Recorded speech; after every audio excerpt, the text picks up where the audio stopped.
அதே மாதிரி சார் மிதுனத்துல இருந்து சூரிய பகவான் கடகத்துல வந்து சஞ்சாரிக்கிறாரு. சோ கடக ராசிக்கு வந்து இந்த கடக ஆடி மாதம் வந்து ராசிக்காரர்களுக்கு கூடுதல் தான் சிறப்பா இருக்குமா? ஆமா, ஆடி மாதம் வந்து விசேஷம்.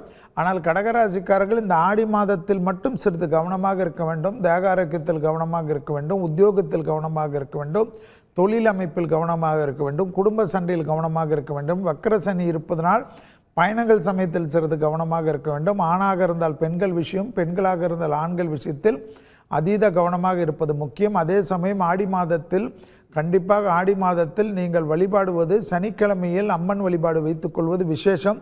என்னடா வெள்ளி செவ்வாய் ஞாயிற்றுக்கிழமை தான் விசேஷம் என்றால், செல்வி சனிக்கிழமையில் உங்களுக்கு 7ஆம் பாவம் என்பது மகரத்தில் வருவதனால் சனிக்கிழமையில் நீங்கள் கும்பிட அம்மன் வழிபாடு செய்ய உங்கள் வாழ்க்கையில் மேன்மையடையும், குடும்பம் விருத்தி ஏற்படும், சுபகாரிய தடைகள் நிவர்த்தி ஏற்படும், பிள்ளைகளுடைய படிப்பு, உத்தியோகம், தொழில், வியாபாரம், குடும்பத்தில் புது வரவுகளுக்கு உண்டான அமைப்பு ஏற்படும், தைரியம் ஏற்படும், முன்னோக்கி செல்லக்கூடிய அமைப்பு ஏற்படும்.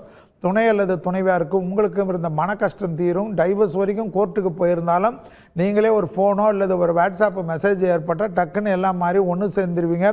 மற்றவங்களே ஆச்சரியப்படுற அளவுக்கு இருந்த அமைப்பு மாறும். உத்தியோகத்தில் மட்டும் கோபம் வேணாம். உத்தியோகத்தில் மேலே இருக்கவங்க சொல்கிறத கொஞ்சம் அட்ஜஸ்ட் பண்ணிக்கிட்டு போனீங்கன்னா கடகராசி பெண்களுக்கு அனுகூலம் காணப்படும். தொழில் சார்ந்த விஷயம், படிப்பு சார்ந்த விஷயம், வியாபாரம் சார்ந்த விஷயம் மட்டும் சிறிது கவனமாக இருக்க வேண்டும். சுபகாரிய அமைப்பு, பிள்ளைகள் அமைப்பு மிகப்பெரிய ஏற்றங்கள் காணப்படும்.